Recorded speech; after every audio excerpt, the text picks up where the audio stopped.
शांति। आज 12 सितंबर 2025 है और आज की साकार मुरली में बाबा ने कहा है कि पढ़ाई का सारा मदार योग पर है और योग से ही हमारे विकर्म विनाश होते हैं। इसी योग को ज्वाला स्वरूप बनाने के लिए आइए सुनते हैं आज के बाबा के अव्यक्त इशारे।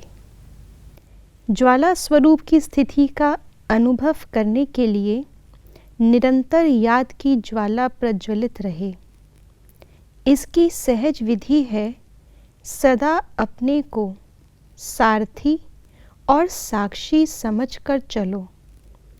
आत्मा इस रथ की सारथी है।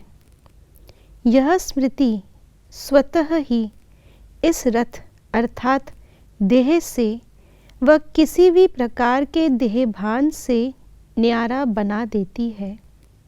स्वयं को सारथी समझने से सर्व कर्मेंद्रियां अपने कंट्रोल में रहती हैं। सूक्ष्म शक्तियां मन बुद्धि संस्कार भी ऑर्डर प्रमाण रहते हैं। योग की स्थिति हमारी जब निरंतर याद की हो जाती है तब वो ज्वाला स्वरूप की स्थिति बनती है। जैसे भक्ति मार्ग में ज्वाला जी का मंदिर भी है, वहाँ पर अखंड ज्योत चलती है। अगर वो ज्योत कभी जले, कभी बुझे, कभी ठंडी हो जाए, कभी धीमी हो जाए, कभी बहुत तेज़ हो जाए तो उसको देवी का मान्यता नहीं मिलेगी। तब उसको चमत्कार नहीं कहा जाएगा, तब उसकी महिमा नहीं होगी। वो तो फिर साधारण हो गई। साधारण पूज्य नहीं होता, श्रेष्ठ पूज्य होता है। इसीलिए याद भी अगर साधारण है तो वो ज्वाला स्वरूप नहीं बन सकती, उसकी महिमा नहीं होगी, उस पर हमारी पूरी पढ़ाई का मदार नहीं हो सकता। जब वो याद निरंतर हो, ज्वाला का रूप ले ले, तभी उसकी महिमा है, तभी उससे विक्रम विनाश होंगे। इसके लिए बाबा ने आज बहुत सहज विधि बताई है कि अपने आप को सारथी समझ के रहें, तब बाबा हमारा साथी बनेगा। वास्तव में बाबा हमारे जैसा साकार तन का आधार लेकर आ गया है, क्योंकि साथी बनने के लिए दोनों को समान होना चाहिए। हम बिना ज्ञान के बाप समान नहीं बन सकते थे, तो पहले बाबा हमारे समान साकार में आए ताकि वो हमें साथ का अनुभव करा सके। लेकिन अब बाबा के साथ का अनुभव करने के लिए हमें विदेही होना पड़ेगा, देह और देह भान से परे, जिसके लिए बाबा ने आज प्रैक्टिस बताई है साक्षी बन के रहने की।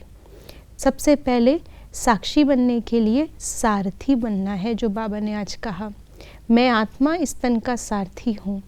तो अपने आप को नेचुरल आत्मा समझेंगे, सारथी समझेंगे, रथ नहीं समझेंगे। जब सारथी समझेंगे तब साक्षी होंगे, और साक्षी होंगे तब साथी। हमेशा बाबा हमारा बना रहेगा।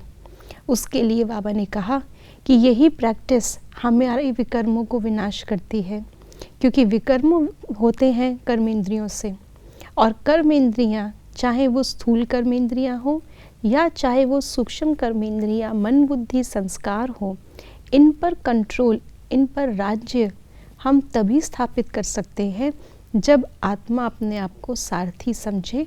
और सारथी भी बाबा का साथी सिर्फ आत्मा समझने से नहीं होगा।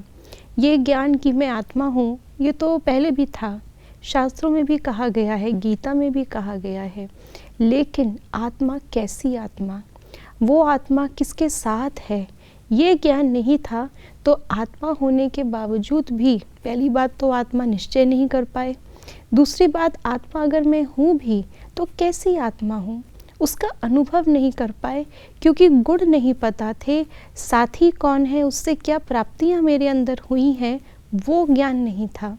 इसलिए जब अपने आप को बाबा का साथी समझ के रखेंगे तो मैं आत्मा प्रेम स्वरूप हूँ, शक्ति स्वरूप हूँ, पवित्र स्वरूप हूँ। बाबा के गुण भी साथी बनेंगे। बाबा के गुण साथी बनेंगे तो कर्मेंद्रियों पर राज्य होगा, जिससे कि हमारे विकर्म आगे होंगे भी नहीं, और जो पुराने हमने विकर्म किए हैं वो संस्कार भी हमारे परिवर्तित होंगे। इसी को बाबा ने कहा निरंतर याद। ओम शांति।